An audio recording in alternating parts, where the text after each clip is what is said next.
जय हिंद सभी को। 7th क्लास में आप सभी लोगों का स्वागत है। मैं अमरजीत सर। देखिए आज की वीडियो के अंदर हम लोग चैप्टर नंबर 24 करने वाले हैं, जिसका नाम है औद्योगिक विकास। यानी कि उद्योग मतलब क्या होता है, औद्योगिक विकास का अर्थ क्या हो गया। उद्योग का अर्थ होता है फैक्ट्रियां, कारखाने, जो इंडस्ट्रीज लग रही हैं आज के टाइम पे, उनके विकास की बात हो रही है। इसी को हम बोलते हैं औद्योगिक विकास। चाहे वो कपड़े से रिलेटेड उद्योग हो, चाहे वो किसी जो है कोई कार बनाने वाली कंपनी हो या फैक्ट्री हो, या बोल सकते हैं XYZ, कितनी भी जितने भी ये उद्योग होते हैं ना, जो कारखाने होते हैं, कंपनियां होती हैं, हम उन चीज़ों की जो है यहाँ पे बात करने जा रहे हैं। तो औद्योगिक विकास बोला जाता है। और इस चैप्टर, ये जो हमारा 24 चैप्टर है, ठीक है ना। देखिए इससे पहले जो है 23 चैप्टर अपलोड कर दिए, आप लोग जाकर चैनल की प्लेलिस्ट में उछल कूद कर सकते हैं। आगे समझ। चलिए अब हम लोग पढ़ेंगे इसका पहला क्वेश्चन, देखते हैं। बहुत जरूरी क्वेश्चन आंसर है इसके अंदर, याद रखिएगा। सारे जितने भी करा रहा हूं आप लोग को, सभी महत्वपूर्ण प्रश्न हैं। भले ही वीडियोस लंबी होती हैं, लेकिन आप लोग देखें, पसंद करें उनको, ठीक है। चलिए देखते हैं हमारा पहला क्वेश्चन क्या कहता है। देखिए पहला क्वेश्चन क्या कह रहा है, औद्योगिक स्वावलंबन की परिभाषा दीजिए और भारत को औद्योगिक स्वावलंबन की आवश्यकता क्यों है। औद्योगिक स्वावलंबन का मतलब ये होता है, स्वावलंबन का मतलब हो गया आत्मनिर्भर, सेल्फ डिपेंडेंट। तो भारत को ऐसा होने की आवश्यकता क्यों है, बताओ। तो भारत को सेल्फ डिपेंडेंट होने की आवश्यकता है ना, तो सिंपल सी बात यही कहता है ये। तो क्यों है और क्या है, जरा ध्यान सुनिएगा। देखिए औद्योगिक आत्मनिर्भरता का अर्थ होता है, यानी कि देखिए जैसे हम लोग सेल्फ डिपेंडेंट होते हैं, हम अपने पैरों पे खड़े हैं, कमा रहे हैं, अपना घर चला रहे हैं बढ़िया तरीके से, सेल्फ डिपेंडेंट है। वैसे ही क्या है, उद्योगों को भी सेल्फ डिपेंडेंट, यानी भारत के अंदर जो हमें, भारत के अंदर उद्योगों को सेल्फ डिपेंडेंट होना पड़ेगा। भारत अपने दम पे रहे, जैसा आज वर्तमान की स्थिति है ना भारत की, ऐसा पहले नहीं थी। हम काफी पिछड़े थे, पर आज वर्तमान में भारत की स्थिति बहुत ज्यादा अच्छी है विश्व भर के देशों में। आगे बात समझ में। देखिए औद्योगिक आत्मनिर्भर का अर्थ है भारत के लोग स्थापना जो है, संचालन और प्रबंधन, देश में उपलब्ध तकनीकी ज्ञान पूंजी और मशीनरी, कल पुर्जे जो भारत में ही विनिर्मित किए जाते हैं, उनका उपयोग दक्षता और कुशलता से कर सकने में समर्थ है। आज भारत क्या है, हर तरीके से समर्थ है, हर तरीके से कैपेबल है। मतलब बोल सकते हैं कि भारत क्या है, आज सेल्फ डिपेंडेंट है। आज हर चीज का प्रयोग, उत्पादन भी खुद कर रहा है, उपभोग भी कर रहा है, बाहर भेज भी रहा है ना, ये चीज। इसमें किसी भी बाहरी देश के किसी भी प्रकार की सहायता पर निर्भरता नहीं रहती। यानी कि जब हम सेल्फ डिपेंडेंट हो जाएंगे तो क्या हो जाएगा, हम किसी भी के ऊपर भी डिपेंड नहीं रहेंगे, है ना, बल्कि लोग हमारे पर, देश हमारे ऊपर डिपेंड हो जाएंगे। ऐसा बनना है हमें। आप लोग को भी पढ़ लिख कर बहुत आगे जाना है। अभी आगे में देखिए, भारत सरकार ने सन 1956 में एक औद्योगिक नीति का निर्धारण किया, जिसके मुख्य लक्ष्य थे। यानी कि भारत ने 1956 में क्या करा भारत सरकार ने, कि औद्योगिक क्रांति के लिए औद्योगिक नीति का निर्धारण किया, और जिसके कुछ मुख्य लक्ष्य थे। क्या सोचा भारत सरकार ने 1956 में उद्योगों के विकास के लिए। देखो क्या है, औद्योगिक उत्पादन को बढ़ाना। यानी कि 1956 में इन्होंने क्या सोचा, औद्योगिक उत्पादन को बढ़ाना, कि ज्यादा से ज्यादा हम लोग सामान बना सकें, रोजगार पैदा करना। ये क्या करें, रोजगार पैदा कर सकें, ठीक है, यानी लोगों को रोजगार मिले और उद्योगों का विकेंद्रीकरण हो, जब तो हम सेल्फ डिपेंडेंट होंगे, स्वावलंबन होंगे, ठीक है। ये चीज औद्योगिक विकास में क्षेत्रीय असमानता को दूर करना, तथा लघु उद्योग मतलब छोटे छोटे जो उद्योग होते हैं वो, और कुटीर उद्योग उनको कहा जाता है जो है, जैसे जो घर में ही छोटे मोटे नहीं उद्योग खोले जाते हैं, कुटीर उद्योग बोलते हैं। और छोटे मोटे उद्योग वो लघु उद्योग, और जो घर में खोले जाए वो कुटीर उद्योग, ठीक है। देखिए तो कुटीर उद्योग विकसित करना इत्यादि, ये सब क्या है, तो ये चीजें जो हैं, देखो विकसित करना इत्यादि, सबसे ऊपर लाइन में देखिएगा, वहां से आ जाइए। देखिए तो विकसित करना इत्यादि उद्योगों के सुनियोजित विकास के द्वारा आज हम अनेकों प्रकार के औद्योगिक उत्पादों का निर्माण करते हैं। सबसे महत्वपूर्ण आज क्या है, हम अलग अलग उद्योगों का निर्माण कर रहे हैं। सबसे महत्वपूर्ण उपलब्धि है ऐसी वस्तुओं का विनिर्माण जो अन्य वस्तुओं को विनिर्मित करने में सहायक होती है। मतलब आज हमारे यहाँ ऐसे ऐसे उद्योग लोग हैं कि हम उन उद्योगों से दूसरी वस्तुएं तैयार कर रहे हैं। भारत आज भारी मशीनरी, बड़े बड़े हैवी इलेक्ट्रॉनिक मशीनें हमारे पास, आज मशीनरी और उपकरणों के निर्माण में सक्षम है और पूर्णतः स्वावलंबी है। आज हम सेल्फ डिपेंडेंट है, आज हम खुद ही निर्माण कर रहे हैं अलग अलग चीज़ों का। हमारे इतने पढ़े लिखे लोग हैं, पढ़े लिखे लोग हैं जो मशीनरी का निर्माण कर रहे हैं, नई नई टेक्नोलॉजी ला रहे हैं, तो इसलिए आप लोग को भी पढ़ना होगा ज़्यादा से ज़्यादा। आगे बात समझ में, ये चीज़ याद रखिएगा। इन विनिर्मित मशीनों एवं विभिन्न उपकरणों का उपयोग उत्खनन, खुदाई वगैरह के लिए, जैसे जेसीबी वगैरह आती है, ये सब हो गई, सिंचाई, ऊर्जा परियोजनाओं, परिवहन एवं संचार के क्षेत्र में होता है। अलग अलग उपकरणों का यूज अलग अलग क्षेत्रों में जो है बढ़ चढ़कर किया जा रहा है। हम भारत में बनी भारी मशीनों का उपयोग सीमेंट, वस्त्र, लोहा और इस्पात मतलब स्टील, चीनी उद्योग में करते हैं। सार्वजनिक क्षेत्र का औद्योगिक आत्मनिर्भरता प्राप्त करने में, जो देखिए क्या बोला है, सार्वजनिक क्षेत्र, सार्वजनिक यानी थोड़ा गवर्नमेंट जो हो गया जिसका लाभ सब लोग उठाते हैं, सार्वजनिक क्षेत्र का औद्योगिक आत्मनिर्भर प्राप्त करने में अभूतपूर्व योगदान रहा है। और लोहा एवं इस्पात, रेलवे के उपकरण, पेट्रोलियम, कोयला एवं उर्वरक यानी जो फर्टिलाइजर हो गए, जैसे उद्योगों का सार्वजनिक बोला जा रहा है, उद्योगों का सार्वजनिक क्षेत्र के अंतर्गत ही विकास किया जाता है। देखिए निजी होता है प्राइवेट, सार्वजनिक हो गया गवर्नमेंट, ठीक है, जो सबके लिए, सरकार सबके भले के लिए काम जिसमें करती है वो सार्वजनिक, ठीक है। देखिए सार्वजनिक क्षेत्र के अंतर्गत ही विकास किया गया है। ये उद्योग औद्योगिक रूप से पिछड़े क्षेत्रों में ही स्थापित किए गए थे, यानी ताकि पिछड़े क्षेत्रों की स्थिति अच्छी हो सके। 7वीं पंचवर्षीय योजना 5 वर्ष के लिए बनाई जाती है, ये चीज याद रखिएगा। पॉलिटिकल मैंने सारा पढ़ाया था आप लोग को। पंचवर्षीय योजना के काल में उच्च प्रौद्योगिकी, उच्च मूल्य संवर्धन और आधुनिक ज्ञान विज्ञान आधारित उद्योग जैसे इलेक्ट्रॉनिक्स उद्योग, हमारे देश में कौन कौन से उद्योग लगे? इलेक्ट्रॉनिक्स उद्योग, प्रोन्नत के मशीनी उपकरण, मशीनों के लिए उपकरण बनाने वाले उद्योग, निर्माण, दूर संचार के क्षेत्र यानी टेक्नोलॉजी, जो ये बातचीत हम लोग जो है जिससे कर सकते हैं, जिसमें इंटरनेट, कंप्यूटर से जुड़ी सेवाएं, सारी चीज़ें आ जाती हैं, पर अधिक बल दिया गया है। तो आज इतना ज़्यादा हमारा देश जो है डेवलप कर रहा है कि आज हम स्वावलंबन हो गए हैं, ठीक है, ये चीज़ हमें याद रखनी है। चलिए उसके बाद आ रहा है यहाँ पे नेक्स्ट हमारा क्वेश्चन है कि छोटा नागपुर पठार में और उसके आसपास के क्षेत्र में इस्पात उद्योग के संकेंद्रित होने के किन्हीं 4 कारणों का वर्णन करें। क्वेश्चन क्या बोला रहा है? छोटा नागपुर की बात करें, यहाँ पे आपका जो है झारखंड में पड़ेगा आपका छोटा नागपुर।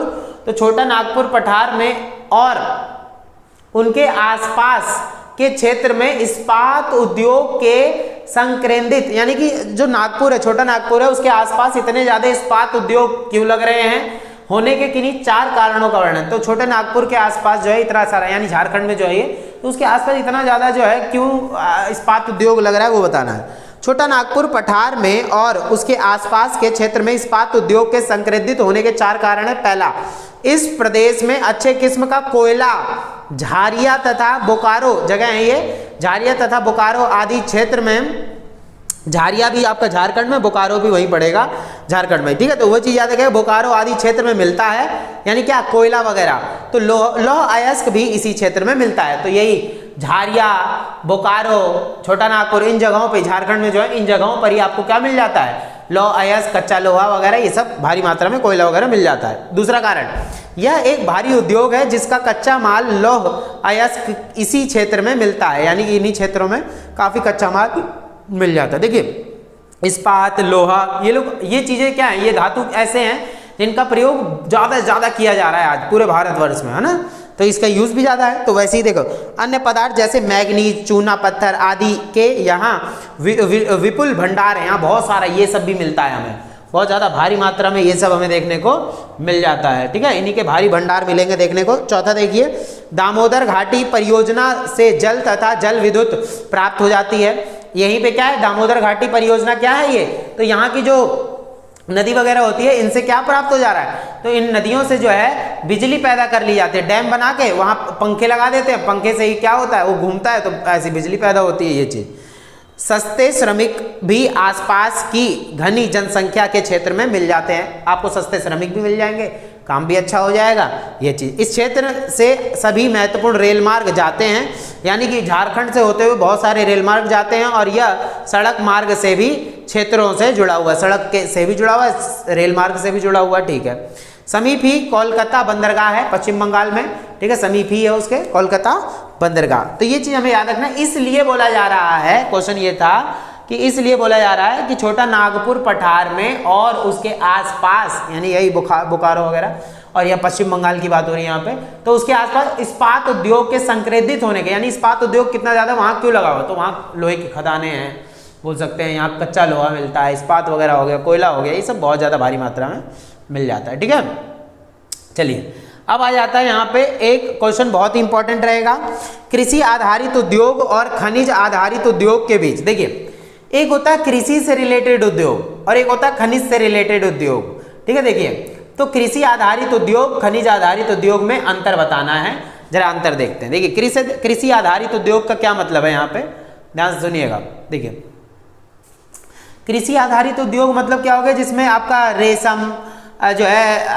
अफीम वगैरह हो गया या गन्ना हो गया, इन सब का जो व्यापार किया जाता है, और खनिज में लोहा वगैरह इन सब का जो वो हो रहा है। तो कृषि आधारित उद्योग भी होते हैं और एक होता है खनिज आधारित उद्योग। तो देखिए जरा ध्यान सुनिएगा, वस्त्र, चीनी, वनस्पति तेल आदि उद्योग कृषि आधारित उद्योग होते हैं। जैसे चीनी बनती है गन्ने से, वस्त्र वगैरह ये जैसे कॉटन वगैरह हो गया, और सूती कपड़े हो गए, मतलब वही कॉटन हो गया, और रेशम की साड़ी वगैरह कपड़े हो गए।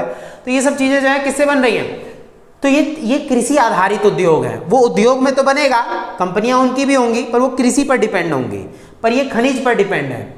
समझ रहे हो ना, चमेली बन जाओगे इतना धांसू पड़ेंगे। ठीक है, देखिए तो लौह अयस्क, सीमेंट आदि उद्योग खनिज, देखिए सीमेंट हो गया, लौह अयस्क, इस्पात, कच्चा लोहा उद्योग खनिज आधारित उद्योग हैं, ये सब खनिज आधारित हैं। इन उद्योगों में कृषि उत्पाद कच्चे माल के रूप में किया जाता है, यानी कृषि क्या करते हैं, कच्चे माल के रूप में इनका उपयोग करते हैं और उद्योग लगाया जाता है। इन उद्योगों में दूसरा क्या है, इन उद्योगों में खनिज जैसे लौह अयस्क, मैग्नीज और मैग्नीज आदि उपयोग में लाए जाते हैं। इसमें इन सब का यूज़ किया जाता है। उसमें कृषि से रिलेटेड वस्तुओं का यूज़ होता है, इसमें धातु से रिलेटेड, खनिज से रिलेटेड। उसके बाद तीसरा है, इन उद्योगों में अधिक श्रमिकों की आवश्यकता होती है, उनमें ज़्यादा से ज़्यादा श्रमिकों की आवश्यकता होगी, क्योंकि धागा वागा बनाना खनिज ऐसे कृषि से रिलेटेड कोई चीज़ होगी। और इसमें क्या है, इन उद्योगों में कुशल तथा अधिक श्रमिकों की आवश्यकता होती है। इसमें पढ़े लिखे और ज़्यादा वैसे श्रमिकों की आवश्यकता होती है, जो नॉलेजेबल हो थोड़ा सा, है ना। चलो उसके बाद है, इनमें से कुछ उद्योग जो है सामयिक होते हैं, यानी कि समय उसमें क्या होता है, सामयिक होते हैं, यानी कि समय 8 घंटे, 4 घंटे, 10 घंटे जैसा भी होता है। और ये उद्योग वर्ष पर चलते रहते हैं, वर्ष भर चलते रहेंगे, धड़ाधड़। वो कुछ सीजन के अनुसार चलते हैं, वो वाले सीजन के अनुसार चलेंगे, ये लोग वर्ष भर धड़ चलाएंगे। ये उद्योग हल्के उद्योग में आते हैं और ये उद्योग भारी उद्योग में, इंडस्ट्रीज होती हैं बड़ी बड़ी। ठीक है, सीमेंट वगैरह बनाने की। देखिए अगला क्वेश्चन क्या बोल रहा है, तो यहाँ बोल रहा है चीनी उद्योग के उत्पादन और वितरण को संक्षेप में समझाइए। चीनी उद्योग का उत्पादन कैसे, मतलब चीनी का उत्पादन कैसे होता है और उद्योग जो है मतलब कैसे गन्ने को या इधर से उधर भेजा जाता है, वो सारी चीज़ बता रखी है। देखिए भारत में कृषि आधारित उद्योग में चीनी उद्योग का दूसरा स्थान है। अगर हम गुड़ जो है खांडसारी की ये मतलब वही गुड़ की तरह ही होता है, और चीनी तीनों के उत्पादन को जोड़कर देखें तो भारत विश्व में चीनी उत्पादों का सबसे बड़ा उत्पादक बन जाएगा। और सन 2003 में हमारे देश में लगभग जो है 453 चीनी कारखाने थे। इस उद्योग में लगभग 2.5 लाख लोग लगे हुए थे इस काम में। ठीक है, उत्पादन की बात करें तो चीनी उत्पादन का सीधा संबंध गन्ने के उत्पादन से होता है। गन्ना जितना होगा उतना ज़्यादा चीनी बनाई जाएगी। चीनी के उत्पादन में उतार चढ़ाव गन्ने के उत्पादन के उतार चढ़ाव पर निर्भर है। मान लो गन्ना का उत्पादन नहीं हो पाया, बहुत कम हुआ, तो उस साल चीनी भी कम ही आएगी। तो सन 1950 से 51 में चीनी का कुल उत्पादन 11.3 लाख टन था। 2002 से 3 में यह बढ़कर 201.32 लाख टन हो गया। और परंतु 2003 से 4 में क्या हुआ, इसकी उत्पादकता और ज़्यादा बढ़ी। तो इसमें क्या हुआ, मतलब जो है में थोड़ा सा घट गई थी। इस टाइम पे उत्पादन नहीं हो पाता तो चीनी कम बनेगी, सिंपल सी बात है। तो देखिए तो 138 लाख टन रह गया था। और वितरण की बात करें कैसे कैसे जो है अलग अलग जगहों पे भेजा जाता है इनको, तो वितरण की अगर हम बात करते हैं, देखिए क्या बोला जाएगा इसमें। देखिए तो वितरण की बात करें तो चीनी के अधिकांश कारखाने 6 राज्यों में ही संकेंद्रित है। जैसे उत्तर प्रदेश, वहाँ पे गन्ना उगाया जाता है। बिहार, महाराष्ट्र, तमिलनाडु, कर्नाटका, आंध्र प्रदेश, इन जगहों पर जो है गन्ने का उत्पादन ज़्यादा से ज़्यादा किया जाता है। तो वहीं से जो है ये वितरण करते हैं, अलग अलग जगहों पे भेजते हैं। ठीक है ना, इतना क्लियर हो गया। ठीक है, बहुत अच्छे तरीके से पढ़ो, हीरो हीरोइन बन जाओगे, याद रख लेना, बहुत धांसू वाले। चलिए उसके बाद है चीनी उद्योग के स्थानीयकरण के कारकों का संक्षेप में वर्णन, यानी कि कैसे एक जगह दूसरी जगह भेजा जाता है इनको, ठीक है, भेजने की बात हो रही है यहाँ पे, ध्यान सुनिएगा आप लोग, ठीक है। देखिए क्या बोला जा रहा है, तो ये चीज है, देखिए, तो चीनी निर्माण में गन्ना ही प्रमुख कच्चा माल होता है, अतः चीनी मिलों की स्थापना गन्ना उत्पादन क्षेत्र में ही हो सकती है। गन्ने की फसल कटने के बाद ना तो गोदामों में रखी जा सकती है, और ये मैंने बता दिया था, अभी बताया, कहाँ बताया, अभी तो दोबारा बताना देखिए, गन्ने की फसल काटने के बाद ना तो गोदामों में रखी जा सकती है, ना ही उसे खेतों में छोड़ सकते, सूख जाएगा तुरंत ही, वो खराब हो जाएगा, तो इसलिए कटाई के तुरंत बाद उसको वहीं छोड़ नहीं सकते, इसलिए मिलों में भेजना पड़ता है। तो गन्ने का परिवहन ही महंगा होता है, इतना सारा भारी हैवी वेट होता है ना वो, तो ये आमतौर पर गन्ने को बैलगाड़ियों में लाद कर जो है समीपस्थ यानी पास वाले ही मील में जो है भेजा जाता है, और इनसे सामान्य 25 से 30 किलोमीटर तक की दूरी तय कर ली जाती है। अब गन्नों को चीनी मिल तक पहुंचाने के लिए ट्रैक्टर, ट्रॉली या ट्रकों का प्रयोग भी किया जाने लगा है, और इन उपरोक्त दो कारकों में के अलावा पूंजी की उपलब्धि, विपणन की सुविधा, सहज और सस्ते मजदूरों का मिलना, और सबसे महत्वपूर्ण ऊर्जा की उपलब्धता इत्यादि कारक हैं जो चीनी मिलों के जो है स्थानीकरण को प्रभावित एवं नियंत्रित करते हैं। यानी कि यही आना जाना, मान लीजिए गन्ने का उत्पादन कम हुआ तो चीनी कम हो गएगी, चीनी थोड़ी ना उगा लोगे, चीनी का उत्पादन कम होगा, गन्ना कम हुआ है तो चीनी कम बनेगी, ऐसे हमें चीज़ें जो है याद रख लेनी है। आगे बात सुनना, चलिए अब चीनी भी नहीं हमने देख लिया, अब जरा कपड़ा उद्योगों के बारे में देख लेते हैं, ध्यान सुनिएगा क्या बोला जा रहा है। देखिए सूती कपड़ा उद्योग पर एक निबंध लिखे। सूती कपड़ा उद्योग, जो हम सूती कपड़ा पहनते हैं तो उनके बारे में क्या बताना है, ध्यान सुनिएगा, देखिए क्या बोल रखा है। तो सूती कपड़ा उद्योग, भारत में औद्योगिक विकास का प्रारंभ, देखिए इनमें कुछ ज्यादा खास चित्र वगैरह नहीं है, वो पहले वाले चैप्टरों में होता था चित्र वगैरह, आग्नेय सेल, ये अवसादी सेल क्या होता है, इन सबके चित्र होते थे, पर इनमें कोई चित्र वगैरह नहीं है, मैप है बस। तो मैप में आपको ज्यादा ज्यादा दिखा दूंगा, उन चैप्टरों में मैप कम थे, इन चैप्टरों में ज्यादा मैप है, क्यों, तो ये चीज देखिए। तो बोला जा रहा है भारत में औद्योगिक विकास, यहाँ सूती कपड़ा की बात हो रही है, देखिए कपड़ों की मिलों की। तो भारत में औद्योगिक विकास का प्रारंभ 1854 में मुंबई में आधुनिक सूती वस्त्र कारखाने की स्थापना से हुआ था, और तब से यह उद्योग उत्तरोत्तर वृद्धि जो है प्राप्त कर रहा है। वर्ष 1952 में इसकी कुल जो है 378 औद्योगिक इकाइयाँ थी, यहाँ पे दे रखा है, और जो मार्च 1998 में बढ़कर जो है, यहाँ पे थोड़ी संख्या गलत दे दी है, इतना ही दे रखा है ये यहाँ पे, तो इनकी संख्या मतलब इससे ज़्यादा हो चुकी थी। उसके बाद भारत की अर्थव्यवस्था में कपड़ा उद्योग का योगदान बहुत महत्वपूर्ण है। भाई देखिए भारत के अंदर तो सबकी संस्कृति अलग अलग है, सब वैसे कपड़े वगैरह पहनते हैं, तो सिंपल सी बात है जब लोग इतने सारे होंगे तो कपड़ा उद्योग भी तो उतना ही चलेगा ना। शादी ब्याह हो तो कपड़ा चाहिए, बर्थडे आया कपड़े खरीदो, जो है शादी बहू आ रही है घर में उसके लिए, उसके मतलब पूरे ससुराल वालों के लिए ऐसा कुछ करो, मतलब हर चीज़ में कपड़े ही कपड़े खरीदो, देते रहो बस, बांटते रहो, है ना, ऐसी होता है ये चीज़। जो है बीवी की वो आ गई शादी की सालगिरह, बीवी क्या आएगी, हमारी तो आएगी, मतलब जो होता है शादी करते हैं कपल, तो उनकी जो है अब आ गई शादी की सालगिरह, तो बीवी बोलेगी हमें भी साड़ी दिलवाओ, ये करो वो करो, बच्चे पैदा हो गए हमें भी करके कपड़े दिलवाओ। आदमी जो है वो कपड़े नहीं खरीद पाता है, वो बस कमा के और बस बेचारा वही करने में लग जाता है। इसलिए आप लोग को पढ़ लिख कर ज़्यादा से ज़्यादा नाम कमाना है, ताकि आप पूरे परिवार को अच्छे चला सको, है ना, कॉम्प्रोमाइज़ नहीं करो किसी चीज़ से कि हाँ हम सीमित रह गए, ऐसा रह गए वैसा नहीं, ज़्यादा पढ़ो, ज़्यादा आगे बढ़ो, नौकरी पा जाओगे, सरकारी नौकरी पा जाओगे, बिजनेस करोगे अपना, बहुत अच्छा हो जाएगा सब। परिवार के लिए भी करो, अपने लिए भी करोगे, मन मारने की क्या जरूरत है, जब रहेगा ना जेब में पैसा तो सब कुछ हो जाता है। आगे बात समझ में, ये चीज़ याद रखें। चलिए, भारत की अर्थव्यवस्था में कपड़ा उद्योग का योगदान बहुत महत्वपूर्ण है, यह बहुत बड़ी संख्या में लोगों को रोजगार भी उपलब्ध, भाई मशीनें चला रहे हैं लोग, इतना उद्योग चला रहे हैं ना। देश की कुल औद्योगिक श्रमिक संख्या का 1/5वां हिस्सा कपड़ा उद्योग है, इतना ज्यादा भारी मात्रा में कपड़ा उद्योग लगा हुआ है, हद से ज्यादा। आगे बात समझ में। चलिए, उसके बाद है उत्पादन दे रखा सबसे ऊपर, देखिए उत्पादन कैसे हुआ। तो वस्त्र निर्माण उद्योग के तीन क्षेत्र हैं, कपड़ा मिल क्षेत्र, उसके बाद जो है हैंडलूम यानी हथकरघा, हाथों से जो है कपड़ा बनाया जाता है, और उसके बाद है पावर लूम। ये क्या होता है इसमें कि 1998 से 1999 में कुल सूती वस्त्र उत्पादन में बड़े कारखानों हैंडलूम तथा पावरलूम का जो है यानी जो मशीनों से, कुछ हाथों से बना रहे हैं, कुछ मशीनों से बना रहे हैं, कुछ उद्योगों में चल रहे हैं, क्रमशः 5.4% 20 और 20.6% एवं जो है 74% था। सन 1950 से 51 में सूती वस्त्रों का उत्पादन जो है 421 करोड़ वर्ग मीटर, जो 1998 से 1999 में बढ़कर जो है 1700 जो है 94 करोड़ वर्ग जो है मीटर 0.9 भी दे रखा है वर्ग मीटर पहुंच गया। तो मतलब ये थोड़ा बहुत आपको याद रखना, इतना कोई माथा मत फोड़ लेना, अपना उत्पादन में याद रखना कितना ज़्यादा बढ़ा है। तो आए दिन बढ़ता गया ये सारी चीज़ें आ रही है समझ में।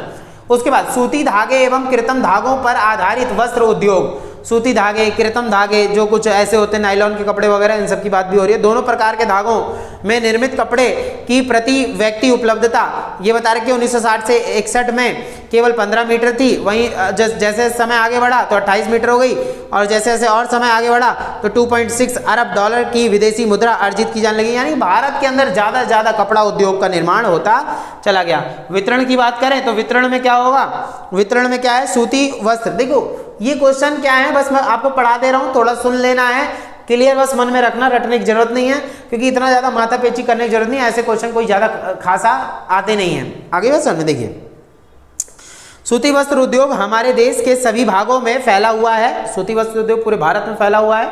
इस उद्योग के कारखाने भारत के विभिन्न भागों में 88 से अधिक जो है केंद्रों में इस अवस्थित हैं, परंतु अधिकतर सूती वस्त्रों के कारखाने आज भी उन क्षेत्रों में ही हैं जहां कपास, देखिए जहां कपास मिलेगा वहीं आपको जो है ये कपड़े वगैरह देखने को, मतलब मिले वगैरह देखने को मिल जाएंगी।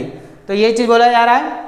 उत्पादन प्रमुख रूप से जो है ये क्षेत्र उत्तरी भारत के विशाल मैदानी क्षेत्र में मिल जाएंगे। देखिए उसके बाद दे रखा है महाराष्ट्र राज्य सूती वस्त्र उत्पादन में हमारे देश का अग्रणी राज्य है। मुंबई सूती कपड़ों के कारखानों का प्रमुख केंद्र है। देखो मुंबई क्यों बोला गया सूती कारखानों के लिए, सूती कपड़े के कारखानों के प्रमुख है, क्योंकि यहाँ पर क्या है, काली मिट्टी हो गई, काली मिट्टी, वहाँ कपास ज़्यादा उगेगा, काली मिट्टी में कपास ज़्यादा उगेगा तो वहाँ पे सूती कपड़े फिर ज़्यादा बनेंगे, कॉटन है वो, ठीक है, इसलिए मुंबई को कॉटन जो है पॉलिस कहा गया है। और सोलापुर, कोल्हापुर, नागपुर, पुणे, औरंगाबाद एवं जलगांव इत्यादि भी महाराष्ट्र राज्य के सूती कपड़े निर्माण के लिए, महाराष्ट्र में सूती कपड़ा हो गया। गुजरात में भी काली मिट्टी देखते को मिलती है, गुजरात दे रखा ना गुजरात, तो गुजरात में भी आपको जो है क्या देखने को मिलेगा, काली मिट्टी, और वहीं पर भाई जहाँ काली मिट्टी वहाँ कपास उगेगा, और वहीं बड़ी बड़ी उद्योग लगा दिए जाएंगे ताकि आने जाने में कोई दिक्कत ना हो। और ये क्या दे रखा है यहाँ पे उत्पादन में तमिलनाडु के भी देखें, देखिए कोई ज़्यादा टेंशन की बात नहीं है। गुजरात के सूरत वगैरह गुजरात में ना भड़ौच हो गया और बड़ोदरा हो गया, भावनगर एवं राजकोट, ये सारा कहाँ है गुजरात में। उसके बाद तमिलनाडु की बात करें, तमिलनाडु में भी आपको कौन से वो देखने को मिलेंगे, जो है ये सिटी है यहाँ पे कोयम्बटूर। इस राज्य में सबसे महत्वपूर्ण सूती वस्त्र आपको देखने को मिलेंगे। उसके बाद नीचे दे रखा है आपका जो है तिरुनलवेली, चेन्नई, मदुर, तिरुचिरापल्ली, सोलम और तंजौर, इन जगहों पर भी आपको जो है तमिलनाडु, गुजरात, महाराष्ट्र, कर्नाटक, इन जगहों पर आपको ज़्यादा से ज़्यादा जो है उद्योग वगैरह देखने को मिलेंगे। और कपड़ा मिल उद्योग जो है आपको उत्तर प्रदेश में भी कुछ देखने को मिलेंगे, जिसमें कानपुर, इटावा, मोदीनगर और वाराणसी, हाथरस हो गया, शहरों में केंद्रित हैं। मध्य प्रदेश में भी सूती वस्त्र, तो हर जगह आज के टाइम पे क्या देखने को मिलेगा आपको, कपड़े बनाने वाली फैक्ट्रियां देखने को मिलेंगी।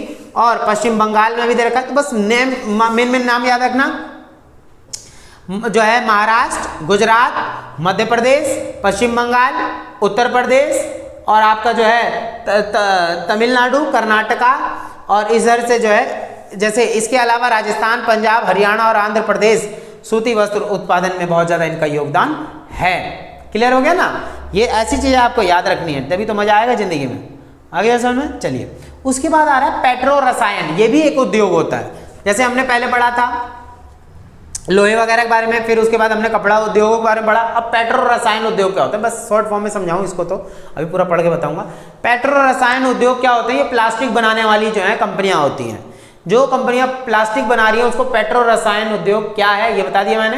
और समझाइए क्या है ये। तो पेट्रो रसायन उद्योग, भारत में पेट्रो रसायन उद्योग तेजी से वृद्धि कर रहा है। देखो आज जो हम लोहे के बर्तन में खाना बना रहे हैं, मान लो जो भी है XYZ लोहे की चीज़ें यूज़ कर रहे हैं और इस्पात की यूज़ कर रहे हैं, तो उनकी जगह पे आज फाइबर का यूज़ किया जा रहा है, प्लास्टिक का यूज़ किया जा रहा है। अरे वह समझ, पहले लोग कॉपर के उसमें पानी पीते थे, तांबे में, लेकिन आज हर चीज़ में प्लास्टिक आ गई है ना, सस्ता भी पड़ता है और सामान उसमें भी रख रहे हैं, इसमें भी रख सकते हैं। चलिए, तो वही बोल रखा है, इस उद्योग ने देश के पूरे उद्योग जगत में एक क्रांति ला दी है, पेट्रो रसायन ने यानी प्लास्टिक ने, क्योंकि इसके उत्पाद परंपरागत कच्चे माल जैसे लकड़ी, कांच और धातु को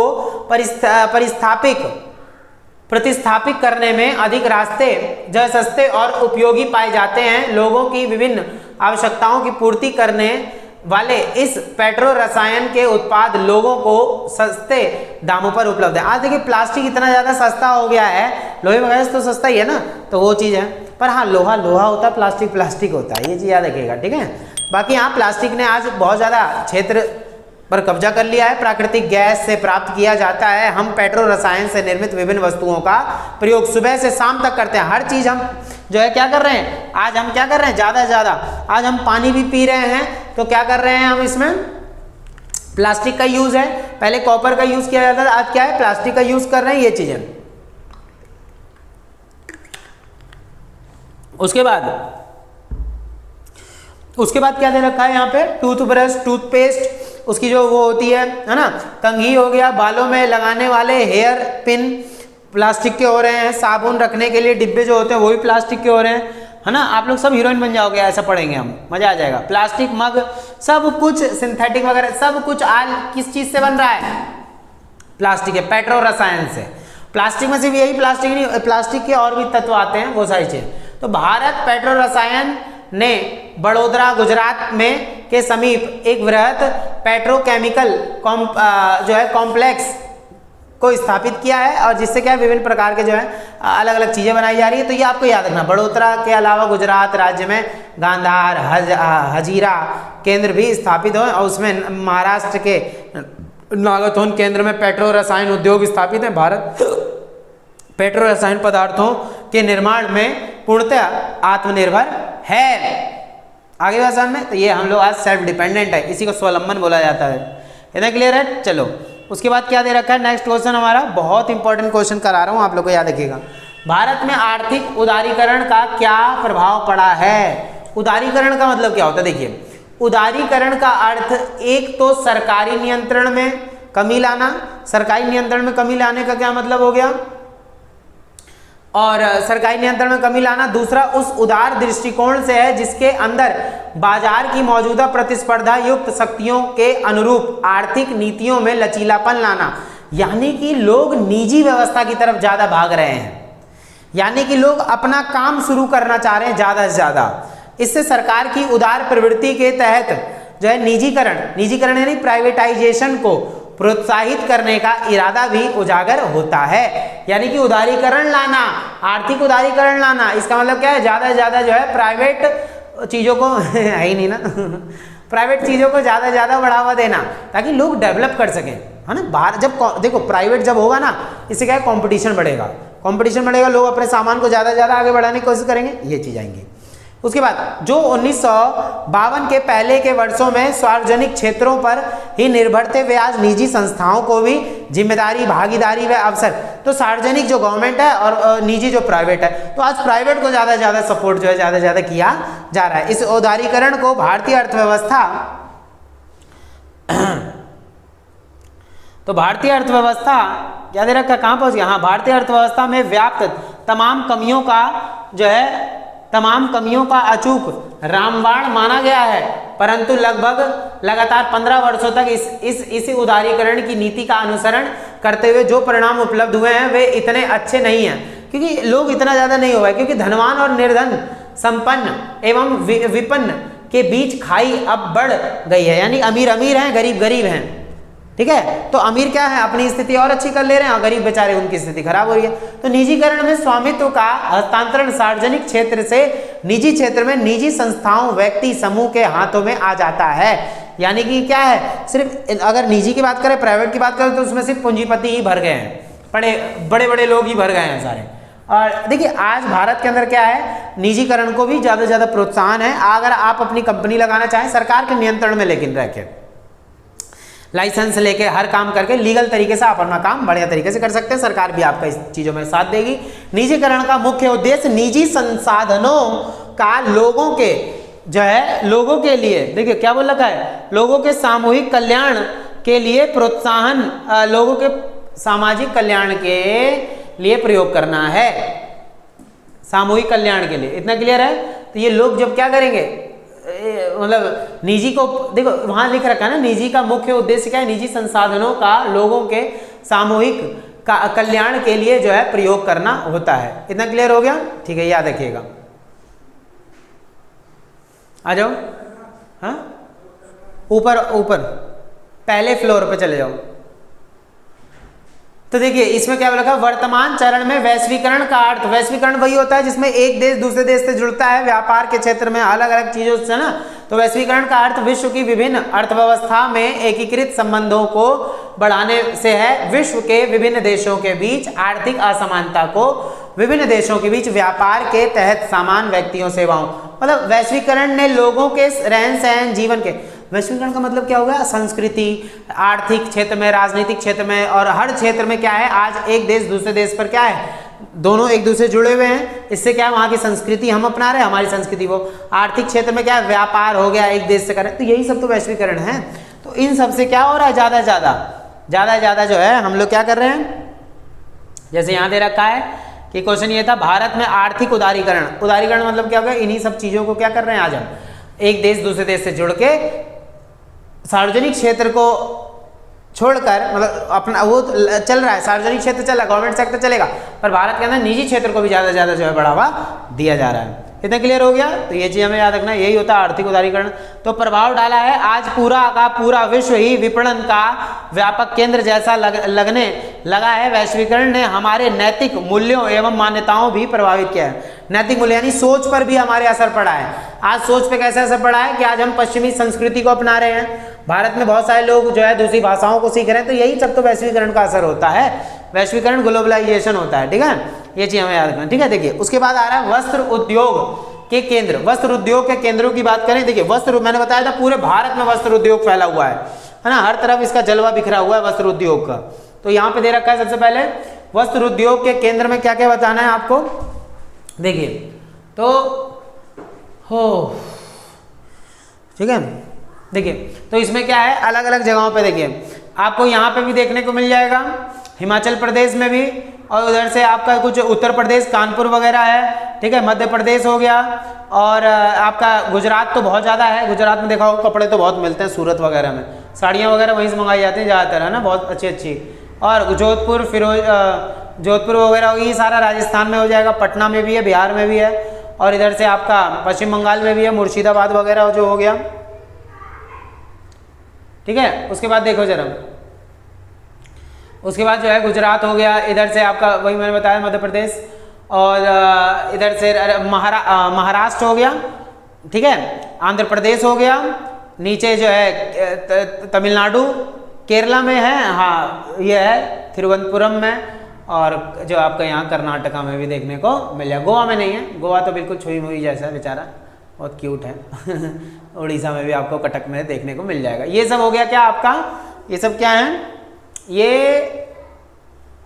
जो है वस्त्र उद्योग है, वस्त्र उद्योग के केंद्र हैं ये, इतना क्लियर है, ठीक है। उसके बाद लौह इस्पात कहाँ है, लोहे के जो भंडार है भारत के अंदर काफ़ी जगह नहीं भी हैं, तो यहाँ पे दे रखा है आपको, देखो इन जगहों पे पश्चिम बंगाल में है, पश्चिम बंगाल हो गया, इधर आपका जो है बिहार है, नीचे बिहार में तो कुछ भी नहीं, झारखंड में, बोकारो में है ना, जमशेदपुर में है, इधर आपका उड़ीसा में हो गया, ठीक है, छत्तीसगढ़ में भिलाई में दे रखा है आपका, छत्तीसगढ़, ये छत्तीसगढ़ है, ठीक है, दिख रहा होगा ना, हीरोइन बन जाना आप लोग बढ़िया से, ये छत्तीसगढ़, ठीक है। उसके बाद देखिए नीचे कर्नाटका में है, कुछ कर्नाटका में है, और सिलेम में है, यानी कि ये जो है आपका